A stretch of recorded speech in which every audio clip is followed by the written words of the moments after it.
नमस्कार स्टूडेंट्स, आप सभी का हमारे YouTube चैनल NCERT स्पेशलिस्ट पर बहुत बहुत स्वागत है। जैसा कि हमने पिछले वीडियो में प्रश्न संख्या 12 तक बताए थे, जो कि बहुविकल्पीय प्रश्न चल रहे हैं। इस वीडियो में प्रश्न संख्या 13 से बताएंगे और प्रत्येक सवाल में 4 विकल्प होंगे और ये सामान्य ज्ञान का होगा। ठीक है, तो इसमें किस तरीके से प्रश्न पूछे जाते हैं पीछे भी हमने बताए थे कि ये खंड आ होगा, खंड आ सामान्य ज्ञान का होगा। ठीक है, अगर यदि इसके पहले के जो वीडियोस नहीं देखें तो उसकी भी लिंक इस वीडियो के डिस्क्रिप्शन बॉक्स में है, देख सकते हैं वो वीडियोस भी। तो हल करते हैं, इसको भी आपको बताते हैं। आप केवल देखते जाएं, सॉल्यूशन आप पा जाएंगे, आपको इंटरेस्ट भी आएगा किस तरीके से प्रश्न पूछे जाते हैं। ये जान गए, हल कर दोगे, क्योंकि इसमें क्या पढ़ना और टिक करना यही तो होता है ना, बाकी तो कुछ करना नहीं है। तो चलिए देखते हैं आगे। तो ये बीएड प्रवेश परीक्षा में जो प्रश्न पूछे जाएंगे वो हम बता रहे हैं, ये सामान्य ज्ञान है। अब देखिए, जैसा कि आज का ये अगला प्रश्न है, किस अधिवेशन में मुस्लिम लीग ने कांग्रेस के साथ मिलकर एक संयुक्त समिति की स्थापना की थी? ये क्या कहा है, किस अधिवेशन में मुस्लिम लीग ने कांग्रेस के साथ मिलकर एक संयुक्त समिति की स्थापना की थी? तो अधिवेशन ये था 1916। ठीक, लखनऊ अधिवेशन, यानी लखनऊ अधिवेशन में मुस्लिम लीग ने कांग्रेस के साथ मिलकर एक संयुक्त समिति की स्थापना की थी, याद रखना। अब अगला, जब भारतीय न्यायिक पद्धति में लोकहित मुकदमा यानी PIL लाया गया था, तब भारत के मुख्य न्यायाधीश कौन थे? एक बार देखो, प्रश्न को अच्छे से पढ़ना है तभी समझ में आएगा।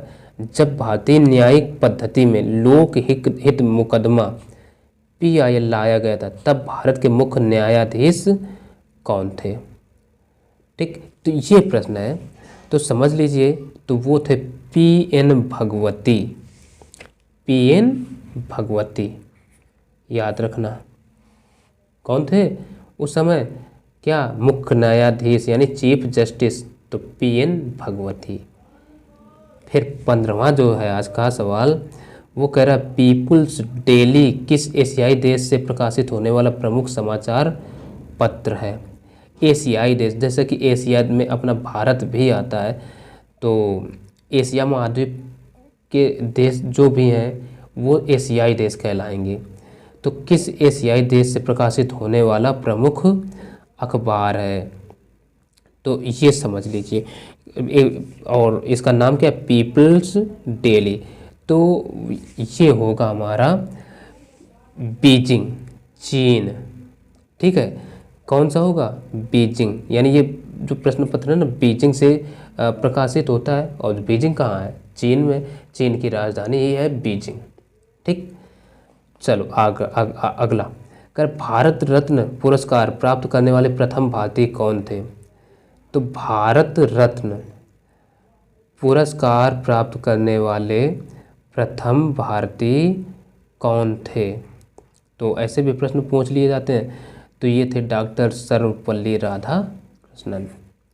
नोबेल पुरस्कार की बात नहीं हो रही, भारत रत्न की बात हो रही है।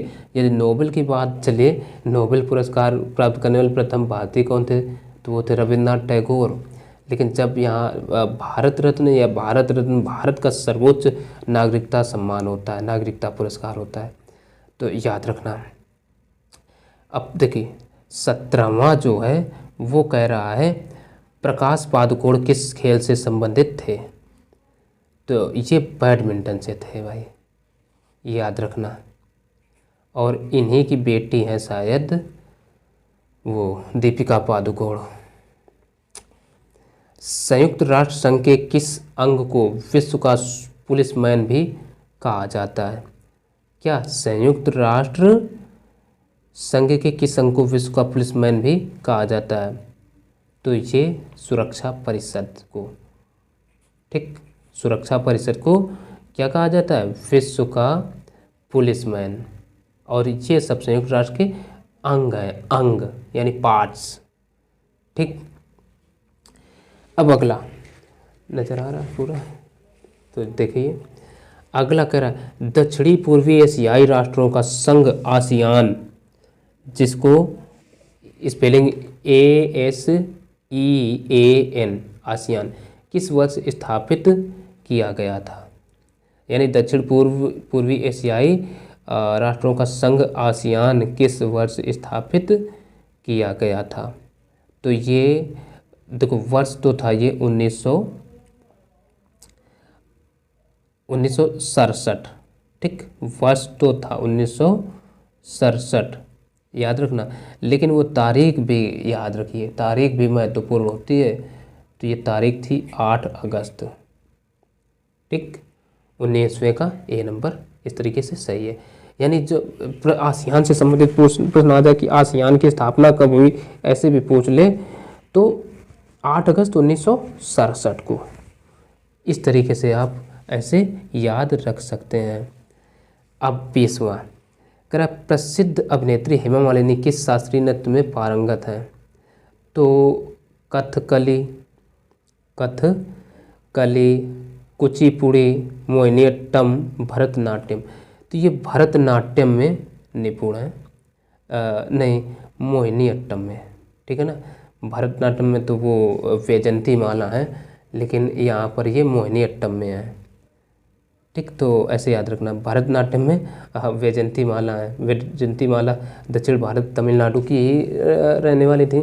तो ये भरतनाट्यम तमिलनाडु का ही इम्पॉर्टेंट है, महत्वपूर्ण है। तो ये मोहिनीअट्टम से है।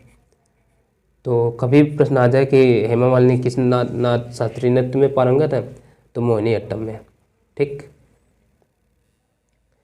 अब train to Pakistan burial at sea के लेखक कौन है। यानी ये एक पुस्तक होगी कोई, ठीक। Train to Pakistan burial at sea के लेखक कौन है। तो नाम बड़ा अच्छा सा या अटपट सा कह लो, ट्रेन टू पाकिस्तान, यानी पाकिस्तान को बुरियल एट सी के लेखक कौन है। तो ये लेखक जो है ना खुशवंत सिंह है, ये खुशवंत सिंह है, कोई सिख राइटर रहे होंगे, ठीक है ना। तो खुशवंत सिंह याद रखना। फिर स्वास्थ्य विज्ञान विश्वविद्यालय विधेयक 2021 किस वर्ष नहीं किस राज्य की विधानसभा द्वारा पारित किया गया। किस राज्य की विधानसभा द्वारा पारित किया गया। तो ये उड़ीसा की। प्रश्न एक बार फिर से, स्वास्थ्य विज्ञान विश्वविद्यालय विधेयक 2021 किस राज्य की विधानसभा द्वारा पारित किया गया। तो उड़ीसा विधानसभा द्वारा, ठीक है ना, ठीक। कोई दिक्कत हो तो बता देना। अच्छा 23वां कह रहा है अगस्त 2021 में भारत सरकार के किस मंत्रालय ने सुलजाम अभियान की शुरुआत की। सुलजाम। तो यहाँ पर ये जो सुलजाम अभियान है ना, तो जाम का अर्थ एक किसी न किसी तरल पदार्थ से ले लेना, यानी जल से संबंधित कर लेना। तो कभी कभी दारू में गाना जो होता है ना, छलकाए जाम आपकी आंखों के नाम, कुछ इसी तरीके से जाम को तरल जल से समझ लेना, जल शक्ति मंत्रालय कर देना बस। सुलजाम अभियान आ जाए तो एक रफ़ी साहब का गीत भी है ना, छलकाए जाम आपके आँखों के नाम। खैर 24वां पंजाबी भाषा किस लिपि में लिखी जाती है। तो ये इम्पॉर्टेंट प्रश्न है। तो ये गुरुमुखी, हमें दिक्कत ही नहीं है कोई, सीधे गुरुमुखी कर देना, बहुत बार पूछा गया है। और पिछली कक्षाओं में या ऐसे हम जब पढ़ते हैं तो पढ़ाया जाता है भारत में प्रथम स्थापित परमाणु संयंत्र यानी एटॉमिक प्लांट कौन सा है। तो ये इम्पॉर्टेंट है, ये जो 25वां प्रश्न है बहुत इम्पॉर्टेंट है। भारत में प्रथम स्थापित परमाणु संयंत्र एटॉमिक प्लांट कौन सा है। तो ये समझ लेना तारापुर है भाई, तारापुर।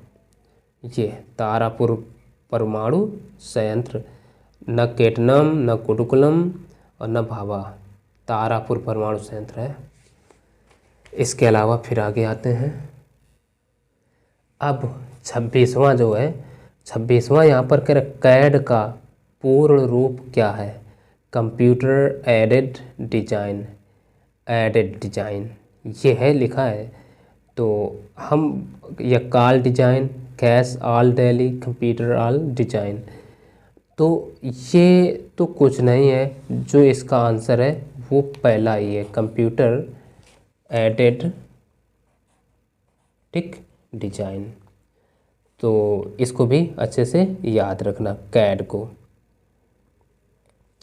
अच्छा, अब कर निम्नलिखित में से किसने तीसरे गोलमेज सम्मेलन में भाग लिया था? निम्नलिखित में महात्मा गांधी, मदन मोहन मालवीय, चित्तरंजन रंजन दास और डॉक्टर भीमराव अंबेडकर। ठीक, तो तीसरे गोलमेज सम्मेलन मतलब ब्राउन टेबल कॉन्फ्रेंस, ठीक है ना, जो कि लंदन में हुई थी अंग्रेज़ों के साथ 1931, 32, 33 में, नहीं 30, 31, 32 में हुई थी शायद, ठीक है ना।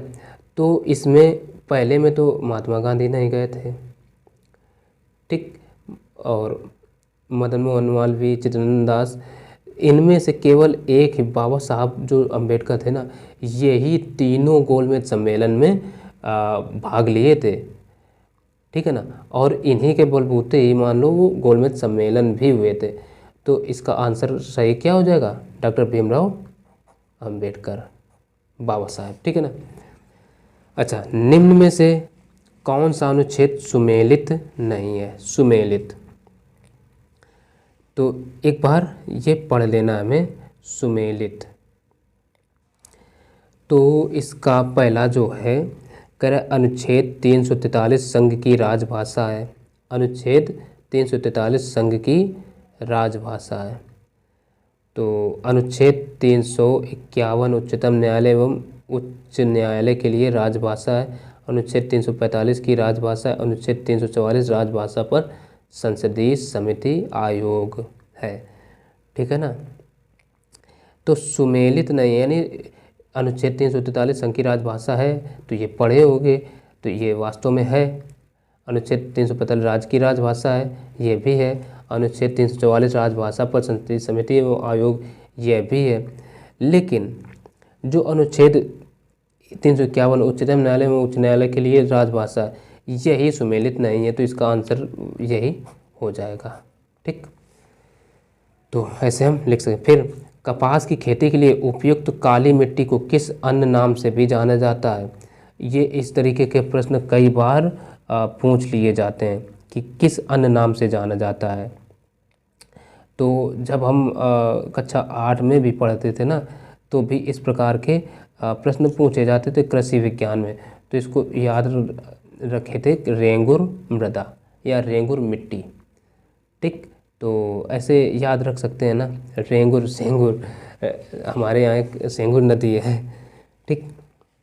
अच्छा, 30 में देखिए, उत्तरी भारत के विशाल मैदान यानी गंगा का मैदान एवं दक्कन का पठार किस पर्वत श्रृंखला द्वारा विभाजन किया जाता है? तो ये मोस्ट इम्पॉर्टेंट प्रश्न आया, कह उत्तरी भारत के विशाल मैदान, गंगा का मैदान एवं दक्कन का पठार किस पर्वत श्रृंखला का विभाजन किया जाता है? तो ये विंध्याचल पर्वत श्रृंखला है। इसका पहला ही आंसर बस रख दो, न सतपुड़ा, न अजंता, न अरावली, विंध्याचल पर्वत।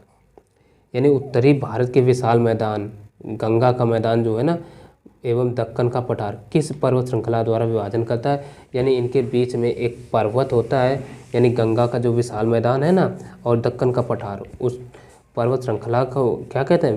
विंध्याचल पर्वत श्रृंखला। बस ऐसे याद रखना। अगला जो 31वां प्रश्न है वो क्या है?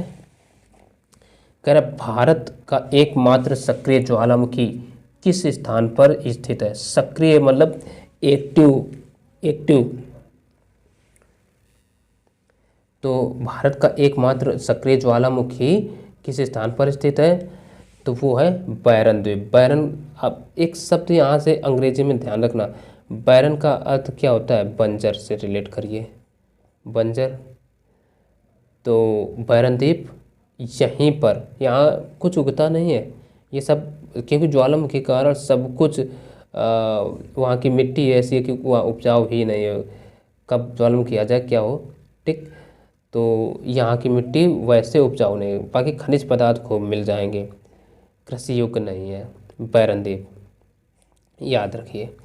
अब 32वां जो है कह रहा है महाराष्ट्र के किस प्रसिद्ध संत ने रामायण पर भावार्थ रामायण नामक टीका लिखी।